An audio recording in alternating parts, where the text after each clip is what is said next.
Hi, hello, welcome to Wellness Wednesdays here on CHLY and Chronic Wellness Radio.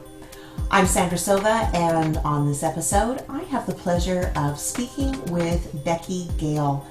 She's the founder and creator over at Cure Chronic, which is a platform and a podcast with a mission of bringing awareness and understanding towards all chronic diseases, and by giving people a voice to share their stories. Becky and I share an awful lot in common, with having chronic illness simply being one of them. I really love chatting with her and in turn being a guest on her podcast.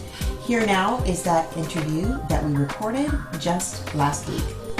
We are both out in the community bringing awareness to chronic illness, chronic conditions, and living the chronic life. Becky, welcome. Yeah, you as well. Thank you so much for having me on the show. And I'm really excited for this. You know, it was so exciting to get connected with you because it's so awesome to hear that there's somebody else out there doing similarly to what I'm doing. And, you know, it's just so wonderful to be able to have a platform to give a voice for people with chronic disease, chronic illness, that sort of thing. So. Absolutely. And, you know, having that voice and that awareness, I think it's important for those of us that have chronic conditions to feel that sense of community, to be able to connect and share those stories. But I also think it's important for everyone to be able to get a little bit of more of an understanding, see what it actually might be like to live with a chronic condition. Absolutely. And I think that I don't think there's enough information out there about maybe chronic disease or chronic illness, but not necessarily what they are, but how the person experiences it, because every single person has a different story, even if they have the same disease, for example, and they have different experiences with their family members, with their friends, with their doctors. And for them, they could have gone through something incredibly traumatic, incredibly heartbreaking. And this is just an opportunity to talk about what we went through and bring out that trauma. And like you say, as a community, we can work on it together and bring that awareness about chronic disease so that people can support each other in a better way and be more understanding, so that when people are in pain or they don't know what's going on, they can be there for them. That's so important. I also think that there's often a hesitancy for us to talk about our chronic condition. It's not that any sort of illness is glitz and glamour, but it's personal. Absolutely. And I think that along with that, it's the vulnerability as well. People are afraid to put themselves out there because people see illnesses as a sign of weakness. Instead, though, you know, it's not. You're just sick. Just because you have a disease, it doesn't mean that you're a different person. It doesn't mean that you're a weak person. It doesn't mean anything. It just means that you have a disease. Big deal.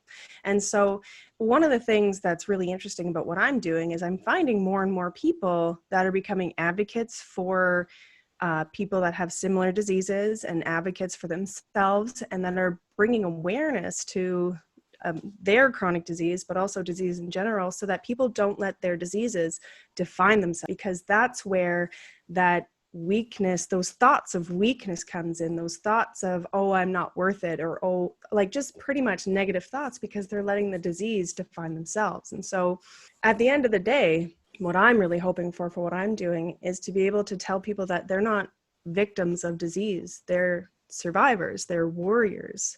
If you can survive living with a chronic disease, like, let me tell you, you're dealing with something that's a lot harder than what you think, but what a lot of other people think as well. So much of understanding it from the mental aspect and not letting that take over. And yeah, absolutely, not defining you.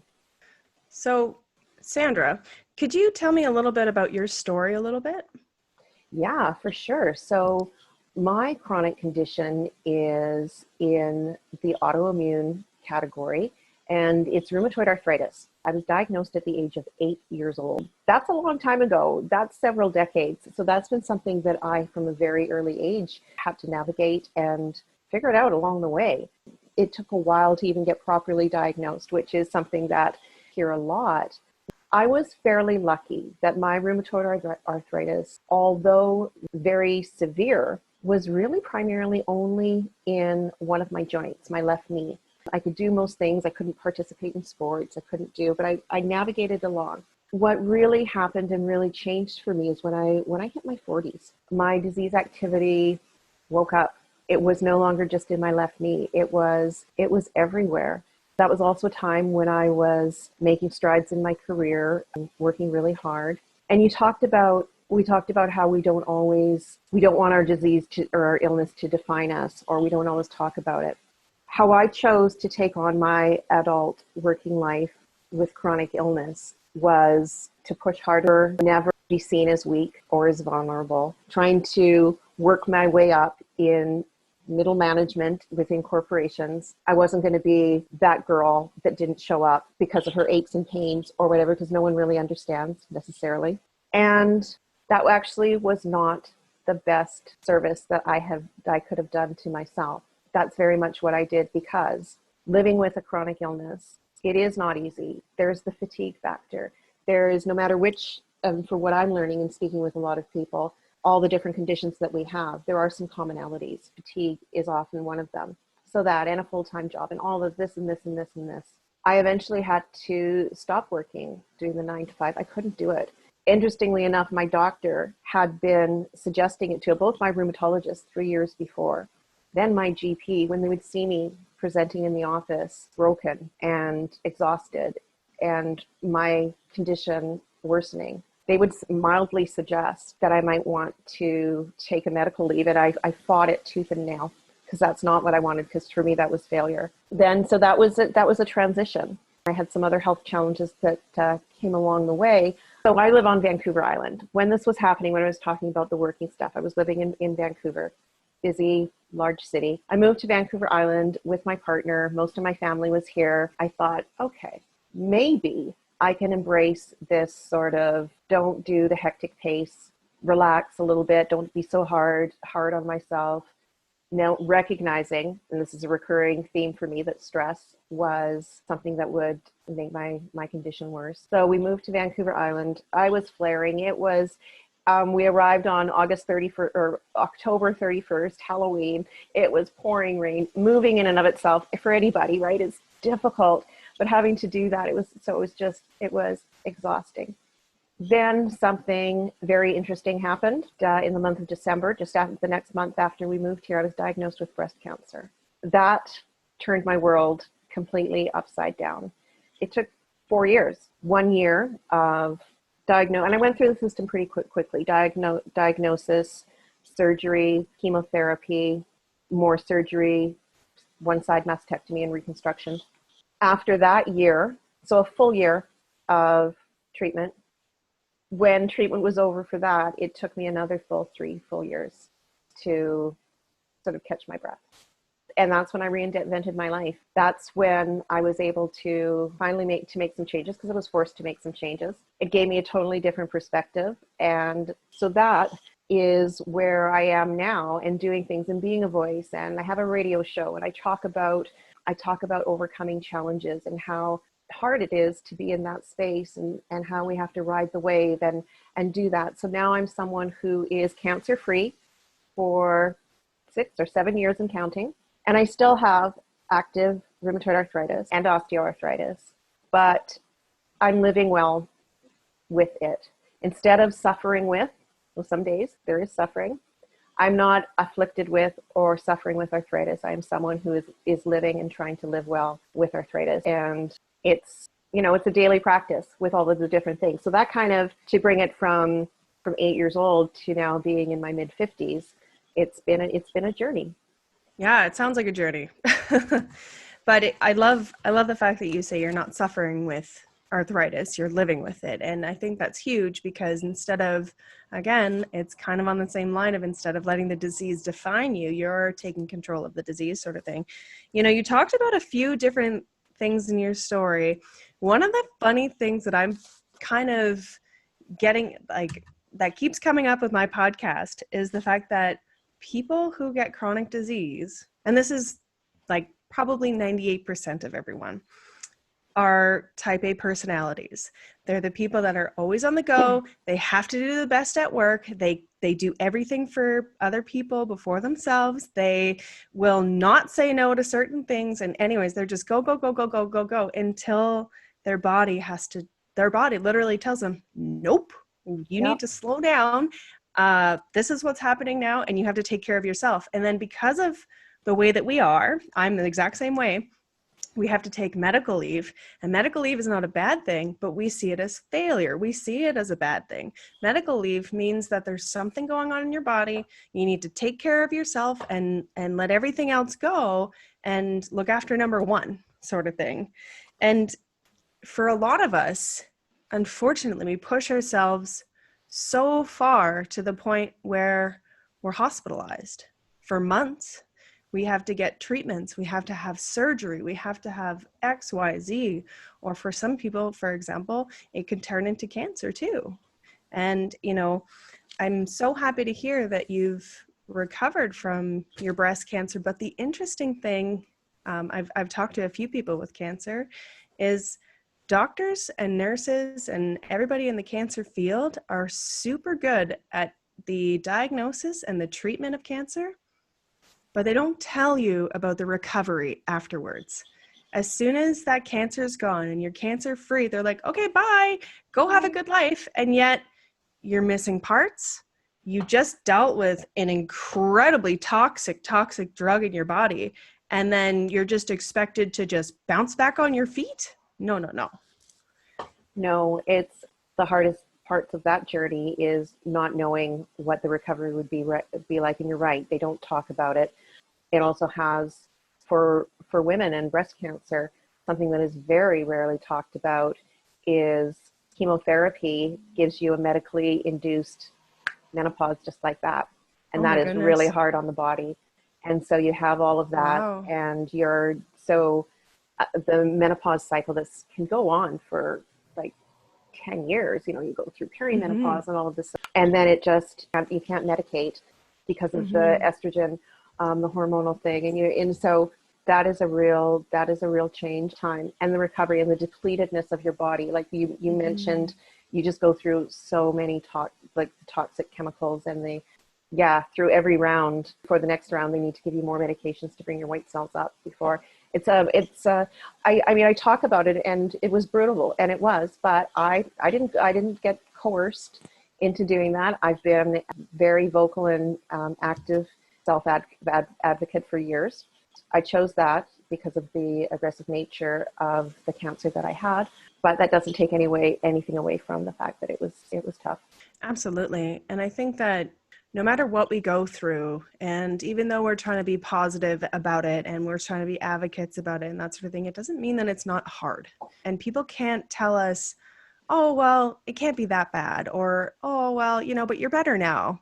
All those things that people say, and it doesn't mean that your story wasn't hurtful. It wasn't harmful to your body. It wasn't anything. And so I think that the good thing about that, what happens when we go through these traumatic experiences, is we come out a better person. Well, the majority of the time anyway. Yeah. And we learn. And part of the experience that I had from having a chronic illness for decades before going into this, I already was ahead of the game because I know how to communicate really strongly with my medical team, and it's a team. Yeah. And so that was, I always try to find the silver lining and the upside. I wanted to touch on something that you had mentioned that really is an important part of how I look at illness as well. And it's like when you're saying the body finally says, no, that's enough. When you and I had our brief introduction, we mentioned the same author, and it's this book right here, right? Yeah. When the body says no. When the body says no, the cost of hidden stress. Yes. That is something that I believe in wholeheartedly. To me, it's not anecdotal. With my chronic condition, you could chart with a graph, high stress, flare to arrive 2-3 days later. Now that is my platform, getting to the root cause of. We can't necessarily change things that are stressful. The key is we have to change how we respond to that stress. Yes. And have tools for it. I'm convinced my moving to the island and taking on a whole bunch of other things, such as being a caregiver for my parents as well, it wasn't enough. I needed to I have the cancer experience to literally there is nothing there. If that hadn't happened, I would not have slowed down. I would not have. I would have just, I wasn't, something needed to happen to really rewire how I felt about it. Not just how I thought about it, how I felt about it, and what that meant for me. Don't say the words cure. Live well, manage. You can do it. I mean, it's taking care of yourself or not taking care of yourself is going to have a result on how you respond with everything. So it's that stress component it's so valid. Definitely. And I think, anybody out there that has an autoimmune disease needs to listen to this book, or just needs to read this book, read the book, or he has so many different points in that book that number one, resonated with me. I talk about it as much as I can because of the fact that's what happened to me. That's what happened to you. That's what happened to so many different people that I've talked to. It's like, oh, well, or even, for example, they've had a trauma in their past. And instead of dealing with that trauma and perhaps going to counseling or just talking to a friend or just trying to work through that trauma, they suppress it.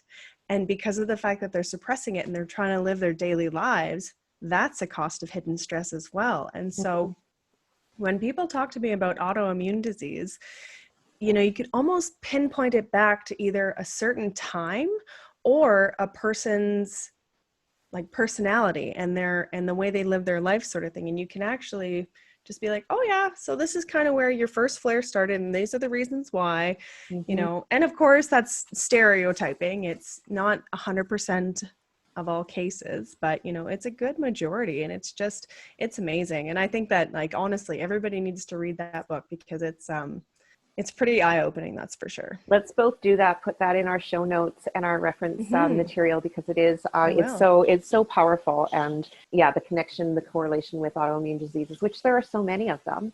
Like, definitely. That's how you and I sort of bonded and connected, because cure chronic wellness, kind of almost we're saying the same thing.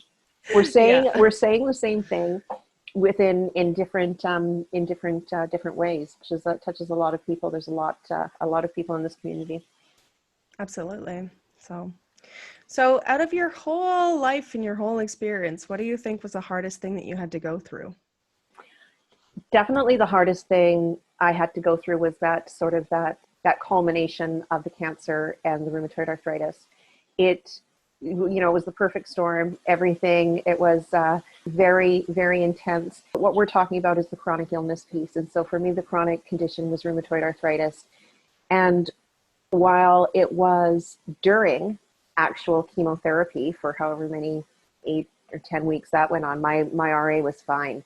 It was because of all the stuff that was being pumped into me, lots of steroids, pre-meds, right? So you were just like prednisone to the eyeballs and everything. So that was good. The moment chemo stopped, flare, are you kidding me? So intense. And I had to work really at an amazing rheumatologist.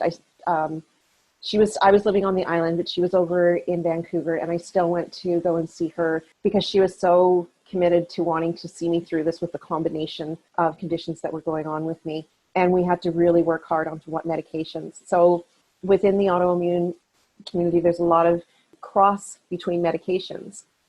Someone with Crohn's disease would perhaps be the same type of medication as someone who has rheumatoid arthritis. So things like Remicade, Humira, lots of those biologicals and things like that are sort of like the next one of the levels of medication. Well, those are a no-no when you've had an estrogen positive cancer experience. So there's a whole bunch of hormonal factors that we had to be super cautious of towards how we would medicate. So it took a long, long time to find something that was safe. So we would getting disease. I mean, I can talk all the time. It's about attitude, remove your stress and all that kind of stuff. But getting disease activity under control sometimes requires prescription medication. That's reality. And it took a long time to find something. I was in a severe flare for 16 months. By the end of that, I was almost bedridden.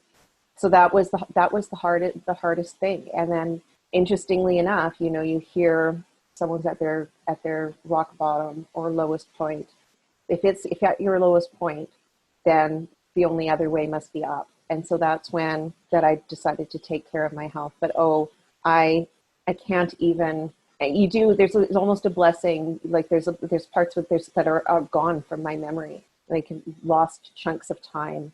But that's okay, because I don't really necessarily want to relive all that. But it was intense. No kidding. That sounds. Oh.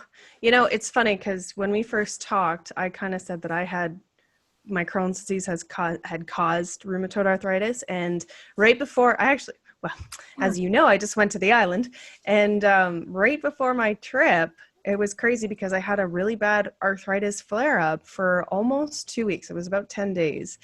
And I just could not imagine, like, the pain that I was in, like, I could not imagine 16 months of that. Oh my goodness. Ow. Just ow. Yeah. And you know, I've never even realized that Remicade and Humira, like, you can't take it if I'm glad that you had a doctor that was able to recognize the separation of the medications I don't know where your spiritual beliefs lie, but I believe I'm on this absolute path for a reason, and that I am guided here. And I had my rheumatologist at the time. Yeah. So I was in very good hands.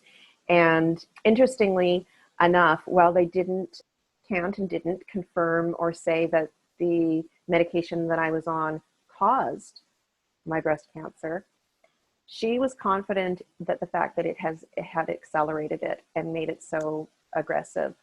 To me, that was, again, a blessing, because that's how I was able to discover it. Something seemed so off, so quick, so fast. And that's one of the things that I'm terrible with medications, because of the fact that I just feel like, especially for me, I have such bad luck with medications, but I get such horrible side effects with them all the time. And I'm actually now kind of a little bit in an argument with one of my doctors, because I'm like, I do not want to go on a biologic, period. Like, I will try to figure this out on my own. I'm on a small amount of medication right now. And I just, because I've had such bad experiences in the past with medication. And it's like what you say, it's like, if that, it's a blessing in disguise, absolutely. But, the fact that it accelerated the cancer, it's like, well, what would have happened if, you didn't see it in time or something? So that's scary. But those medications, it's great that they are available, because sometimes that's needed. Yes. But my whole thing is I wait as long as I can, and the small, and I'm not going to layer medication on medication to manage my life. I'm going to I have to manage my life. That's one of the things too. It can be overwhelming, and rightly so. These medications, it's not just a anti-inflammatory that we're talking about. They're bigger guns than that. Absolutely. And again, like, I'm not saying, like, people out there listening, medications are good. They're there to help you. They're there to heal you. They're there, they're made to make sure that you live a healthy life and live a normal life. I'm just trying not to take them. That's all. So don't take my advice. So, we talked about the hardest thing. What do you think has been the best thing to come of all this, apart from your radio station? My radio show is awesome. So the best thing to come out of it is the exact same flip side as the hardest thing, because it was going through that really hard season finally allowed me to get it, to embrace self-care, to understand that a lot of the emotions that I was dealing with, even just from my own personal life, suppressing those, that, you're a people pleaser, or you're trying to take things, that a lot of the stuff I just wasn't addressing. When I would address it, I would not reach for maybe the best things for me. I know I'm not the only one that has chronic illness that sometimes would self-medicate to try for symptoms or for mood, or right? It's real. And I'm not ashamed to talk about that. I think it's really important. But what happened for me from going through that really hard time it really made me evaluate and reevaluate who I was, why I'm here, how precious life is, and what I wanted to do with the rest of my life. And that was to be, I like to say, to be, I use it all the time, being in the driver's seat and wanting to take more control. And so much of it was the self-care piece. And because for those 3 years of recovery, I needed to give myself a lot of grace. I needed to slow down. There was no choice. And if that hadn't happened to me, I wouldn't have made those choices. So the gift of all of the challenges that I went through in that season was the fact that it allowed me to open my eyes, wake up, and make different priorities. That's at the key. I put priorities to different things than I had, and the value of what it means to be well, and my value of what I'm able to contribute to the world, it just really shifted.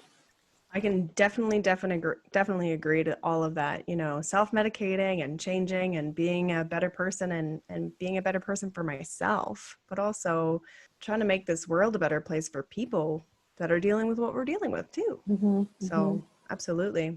Yeah. I know. I think it's interesting though. You know, you talk about self-medication and you don't realize how detrimental that is when you're going through it, because it's not about the substance that you're using, whether it's alcohol or drugs or prescription medications or whatever it is. It's about the feelings that you have inside, and it's about repressing those feelings and those emotions. And that's what the hardest thing is, because that in turn makes your disease worse. And can bring on more conditions. And Yes. I mean, and that was the turning point for me as well, because I didn't address the stress. Things in my life became more stressful, and then it started to migrate not just to rheumatoid arthritis flare-ups, but really severe stomach conditions from stress that my body was screaming at me to pay attention. Yeah, exactly. Your body's like, stop it. Mine did that too, and I ignored it for about 10 years. Right? Yeah, exactly. Yeah. It's fine.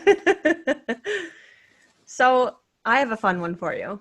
If you could go back in time and tell your younger self something, what would it be? I would tell my younger self things. I would like to be her coach there all the time throughout of so many of the things. But you know, really, I was diagnosed 8 years old, and in grade 4, back in 1970, whatever that was. From then on, a hall pass. I got an exemption from PE class. Can't be running around and doing things that everyone was doing, and that set up for me a limiting belief that I, as someone with rheumatoid arthritis, exercise wasn't for me. I couldn't move my body like that. It was too hard. It hurt. It didn't do that. And so that, combined with the pain, developed into an extremely sedentary lifestyle. In the last 2 years, I've changed that, and I work out regularly. I've committed to exercise, and it's made such a huge positive impact. So I would tell that 8-year-old girl that just because she is not going to PE class at school, that moving her body is important, that it will make her stronger, both mentally and physically, that it will actually protect her body. And that, did you know that exercise boosts your immune system? You don't have to do and move your body like the other people in the field or in the class. You do what you can with what you've got. Your brain is a muscle, your body is a muscle. Go outside and play, go run around. That's what I would tell her. That's awesome. And I think that that's huge because, you know, especially with someone else that has an autoimmune disease, I try to exercise almost every single day, whether it's taking my dog for a walk or going for a run. You're right. It helps everything. It boosts your immune system. It creates endorphins. It just makes you a little bit more sharp and on the ball. The interesting thing that you said, though, is the fact that your brain is a muscle. And I'm almost like addicted to it, but I try to read really like educational books and do schooling all the time and try to always educate myself because, you know, your brain is a muscle. And so why not feed it with things that aren't going to be mind numbing and stupid things. I mean, like, don't get me wrong. I watch Netflix and I love my Netflix shows. That's fine. But, you know, when I'm on the off side, I try to do these courses and I try to do all this stuff. And I'm like, oh, this course is on sale. I'm going to get that. So I think at the end of the day, people don't realize that their brain is a muscle. And it's like, they just say, oh, well, I'm just a forgetful person. No, you're not a forgetful person. You just need to train your brain to stop forgetting so much. And, but people don't recognize that. They don't recognize that. And they also, it's like the limiting belief. If you don't think you can, then you're not going to. I know with like on the exercise piece, I would literally, that was my back pocket excuse. Oh, I can't do that. Mm-hmm. And I'm not expected to do that. And I would give myself a pass. But one of the things that was such a profound learning point is that if you have unchecked inflammation in your body, so rheumatoid arthritis, lots of inflammation, there are other conditions where you can have unchecked inflammation, that the longer that you have unchecked inflammation, it is extremely hard on your heart. And cardiovascular conditions for people with autoimmune conditions that do not get their disease activity under control, do not maintain a healthy body weight, and are not physically active, have a lower life expectancy because of damage to their heart. So that, when I really learned and heard that 2.5 years ago from when I interviewed my rheumatologist on Chronic Wellness Radio. That's awesome. I honestly credit that. It was my wake up call. It's like, oh, wow. So reducing inflammation, medication if you need to for your disease as prescribed by your doctor, but moving your body, fueling your body with things. I mean, I again, in the last two years, I've started taking like really good supplements for my body and doing things and increasing my hydration and the exercise component, because it boosts our immune system, it reduces inflammation, and that has an overall effect positively on our health. Because again, we're not defined by our disease. It is not just our body system has everything else to figure out and to maintain and to thrive in outside, regardless, and on top of what we have as a chronic condition. Absolutely. And I think that, you know, what you said in regards to fueling your body, that's huge. When I started eating better and eating healthier, and I did the elimination diet, of course, you know, what is causing inflammation in my body? What's bothering me? And I figured out that I can't eat meat, I can't eat dairy, I can't eat eggs. So I'm vegan now, and it's awesome because I can pretty much manage my disease through diet. But that being said, it took a long time with a lot of medications and a long time to get here. And so, you know, it's taking those medications, but also complementing it with a really healthy diet and figuring out what you have for trigger foods. And then the other thing too is yeah, exactly. Getting supplements. The one thing that I'm doing right now is I have turmeric capsules, and that's anti-inflammatory. It's huge. So look what's on my desk. Turmeric. Ah, perfect. I love doTERRA. But yeah, you know, it's finding what works for you, what medications work for you. And it's making sure, you know, in one of my previous podcasts, I said, you know, if you're on this medication and you're trying to get healthy, but you're going to Burger King every other day and having a burger, it's like, you're just not, it's not going to work for you. You know, you have to take the necessary steps in order to get better along with the medication. Like, the medication's there to help you, but you have to be the person to take the necessary actions in order to, you know, you have to advocate for yourself. You have to get yourself better, pretty much. Take responsibility. This is not our, whether you are in the camp that you think that stress may have contributed to your chronic condition, whether or not you believe any of that. If your belief is that your 100% only go-to is what your doctor will tell you to go and pick up at the pharmacy, or infusions, or this, if you think that is the only thing to help, well, good luck to you. That's not enough. That's not enough. That's not enough to thrive. One of my taglines: we have to be in the driver's seat. We have to be in charge. We owe it to ourselves. We would want that for someone that we loved, or our best friend. Mm-hmm. So definitely. We should stand up and want that passionately for ourselves, and to take Yeah, take control. Yeah, you can have burgers, or, you can have a treat here and there. But if we're putting garbage into our body, no, that's a whole, Yeah, good inflammation luck. loves sugar and processed foods and stuff like that. I did, Oh yeah. and listening to, how you've made a change, and you're now vegan because you've eliminated one of the things that weren't good for you. When you are putting stuff into your body that works well for you, you can feel it. You feel the difference. Yes. Time. For me, I mean, I talked about doing exercise. I also have a major accomplishment. Last year, I lost 60 pounds Oh, by it's awesome. moving to a nutritional ketogenic diet. So really healthy. Like, we've never eaten more vegetables in our life, and there's ways that you can do it for being healthy. And it's not, I don't go in for fads, but I do things the way it works for me. And I can feel the difference, and my body responds to it with the energy and with different things. So food and hydration is another one. So important, Big time. and all that movement. It's like the different pieces that we have to be responsible for. Absolutely. And it's one of the things I was going to say is it's not blaming other people for your, oh, I got this because it's genetics, or I got the la la la. It's like we said, what you said, it's taking responsibility. The one interesting thing that I was going to say is there's actually a lot of evidence that ketogenic diets are anti-inflammatory to a point that it puts people into remission. And Yeah. I did study after study after study of that. And I actually went on a keto, like a vegan keto diet. So it was a lot of avocados. It was a lot of coconut oil.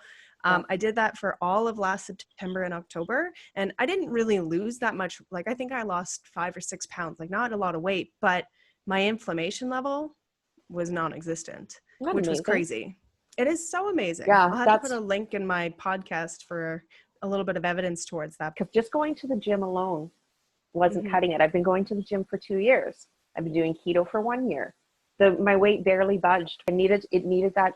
It's like a chemistry set inside. Like, we have to have the different things that have to work for us, and it's reducing inflammation and boosting our immune system. We want to be healthy. Our overall foundation of health is going to be the largest determining factor for us to make it through, whatever. We need to be healthy and strong.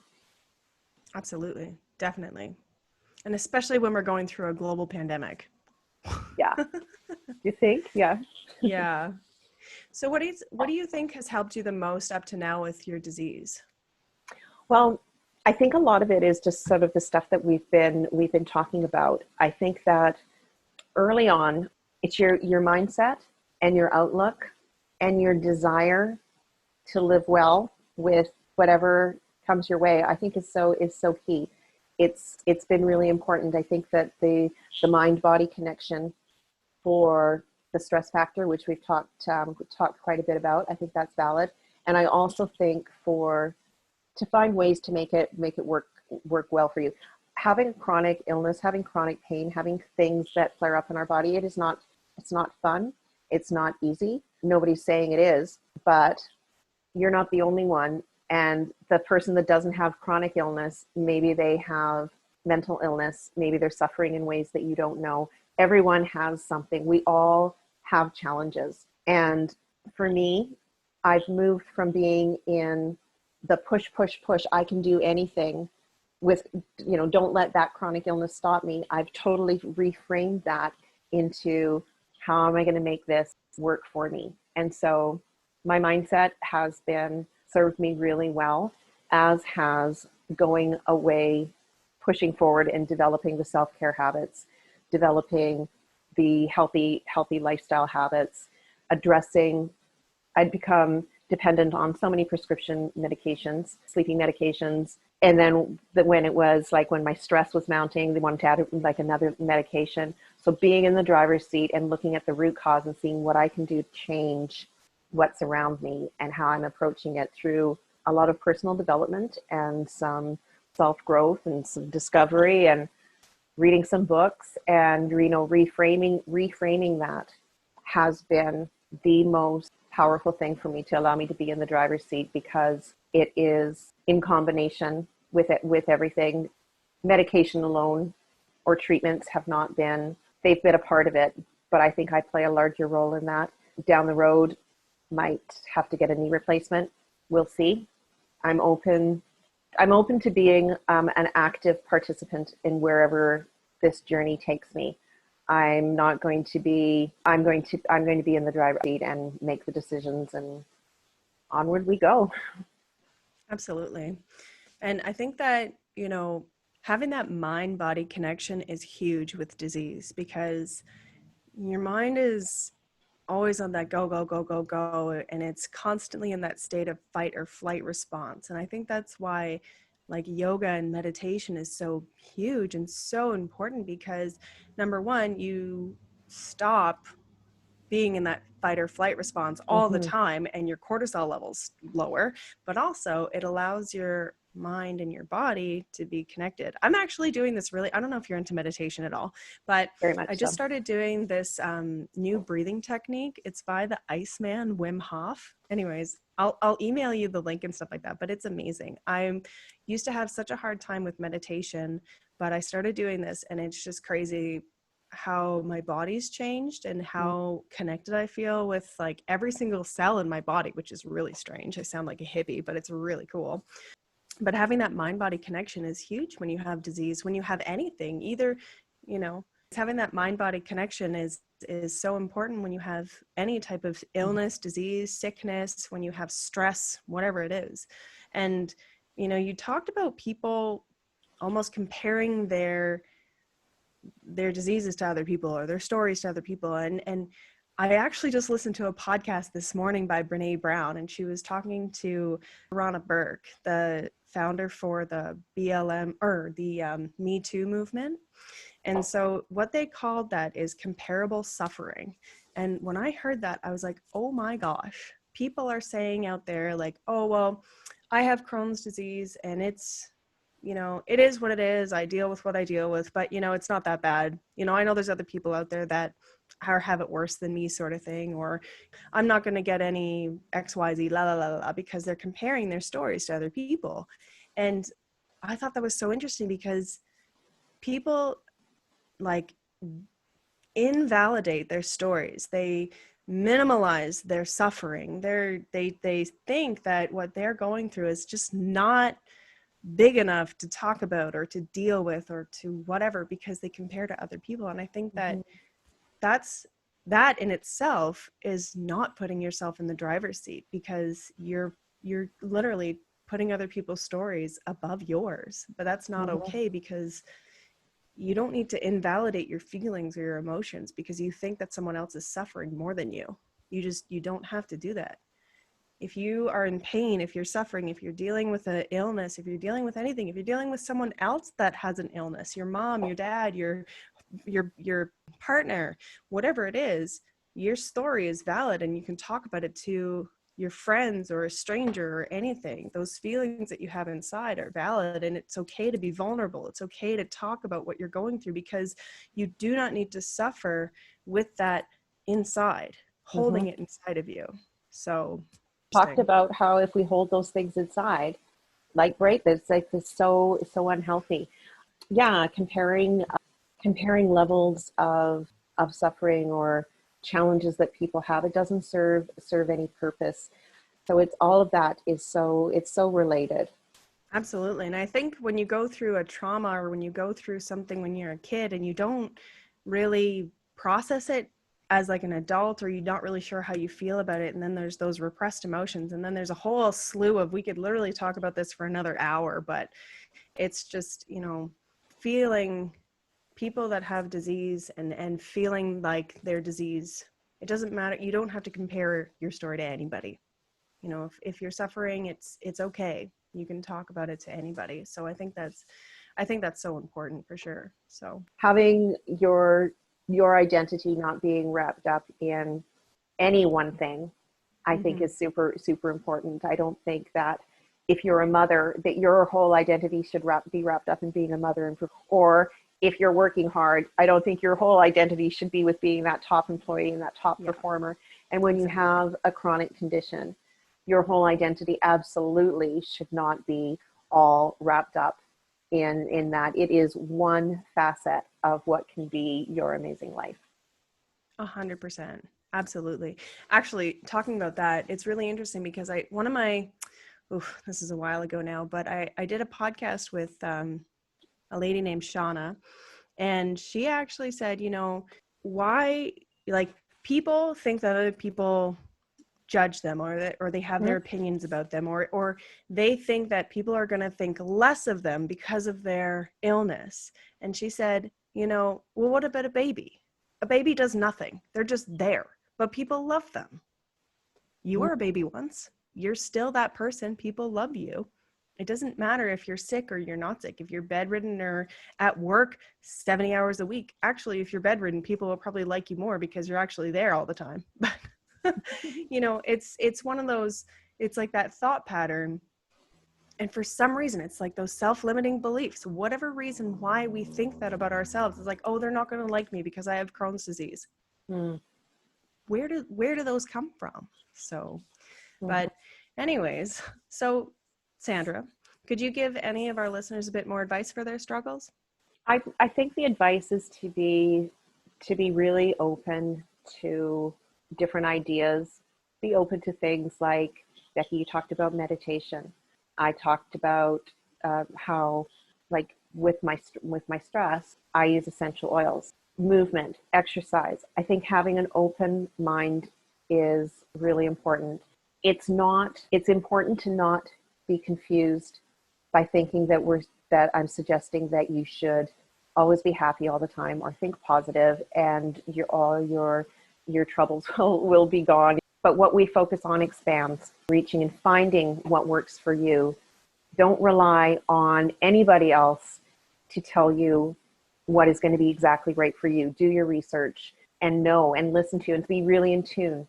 If we are really in paying attention to our bodies, we can know before we get into a flare that we might need to adjust course. If we know and we believe that stress is a contributing factor, if we're really in tune and paying attention to how we feel, we may be able to do something different. Be the captain of your ship. This is your journey, and I like to empower people to do just that and recognize some days are going to be really hard.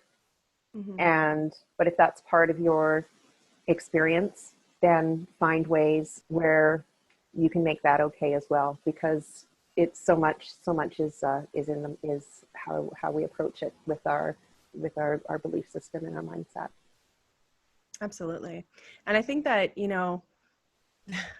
there are so many people out on the planet that still don't believe in the mindset sort of thing, the law of attraction, or what you think you are, you become, and all that stuff. And it's like, oh, you're just a hippie and it's all hoaxy pokesy. But it's true. It is honestly true. If you believe that you are sick and you just keep saying to yourself, oh, I'm sick, the medication's not working, I'm just sick, I'm going to end up in the hospital again, guess what? You will. And if you think to yourself like, okay, the medication's working, I'm going to be healthy, I'm getting better, and your cells will actually start working to get better for you. It's nuts. It's amazing how the body works. And you know what? I love essential oils. I've got my boyfriend hooked on them. I use them for everything. It's like, oh, you're stressed out, I have an oil for that. Oh, your dog is sick, I have an oil for that. Yeah, right. Your car's not running properly, I have oil for that. It's I have loved having this conversation. Like, there's just been it's been really fun, and this has been I know that my listeners are going to enjoy hearing from you. Becky, you have a podcast. I do, yeah. Tell us about your podcast. Absolutely. So it's Cure Chronic, and cure is a little bit of it's almost like an oxymoron, because you can't cure chronic disease, but my hope is to cure invalidation, cure misdiagnoses, cure the misunderstanding, and cure the unawareness of chronic disease, and so much more. Like I have a really broad, exciting vision with what I'm doing, but the biggest thing is I'm creating a platform for people with chronic disease to talk about their story, to give them a voice.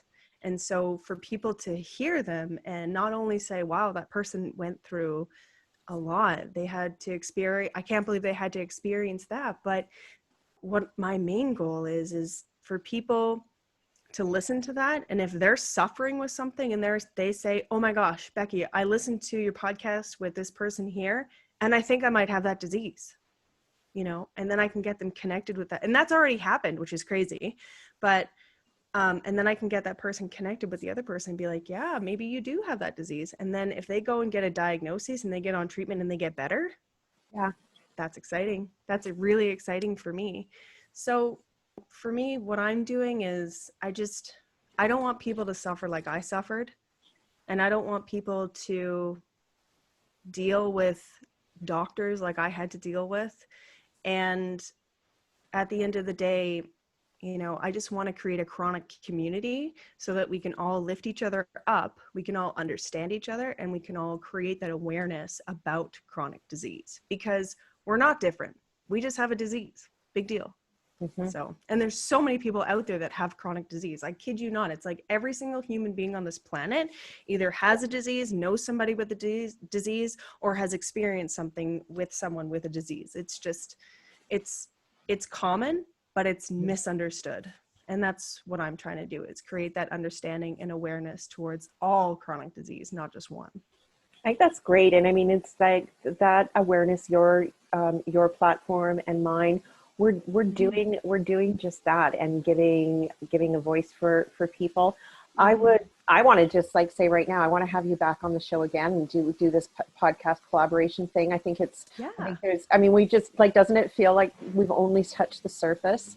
There's so 100% more that we could talk about. Just so interesting for me. The best guests that I have on, just like this conversation, there's so many things that we sort of click on, and a lot of it is the stuff that is the mind and the body and the awareness. And I think that as a planet and as a world, I think more and more people are waking up and respecting that all across the board through all areas. I think that's really great.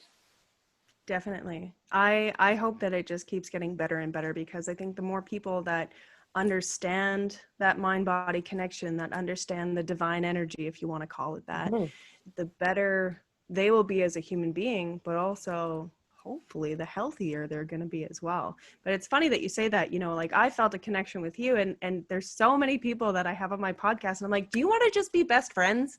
That's right. Yeah.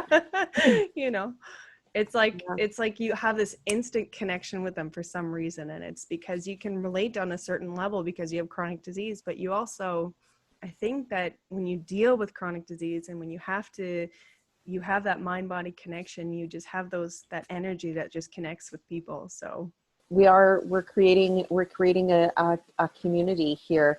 I know that from connecting with you through the radio station, I can see us having more conversations, and we'll probably be introduced to a lot of really cool people in each other's networks, because that's how this works, right? It's you meet so many interesting people, hearing their stories. Definitely. So yeah, well, thank you so much for your time and all your advice, and this has been awesome. But how can my listeners get in touch with you? Chronic Wellness Essentials on Facebook. Those are Chronic Wellness Tips on YouTube. And the Chronic Wellness Radio Show is on CHLY 101.7, which is community radio here in Nanaimo, BC. I'm on every second Wednesday, Wellness Wednesdays with Sandra Sova on the radio station. You don't have to listen to it live on the air, and I also put them back up on Facebook or on YouTube. Perfect. Yeah, and I'll put a link to all your connections on my podcast description there as well. So yes, perfect. And people go and listen to Cure Chronic. It's I want to catch up on a few episodes. I love this sort of information that we're able to share with everyone. Absolutely. Yeah, and I think the more information, the more communication, the more whatever is going to create the most awareness out there. And so hopefully we can change some lives. That's for sure. Let's change some lives, and let's have have another conversation. I'd love to hear more about your story. We talked a lot about my journey. I'd like to hear sort of what brought you to doing the work that you're doing.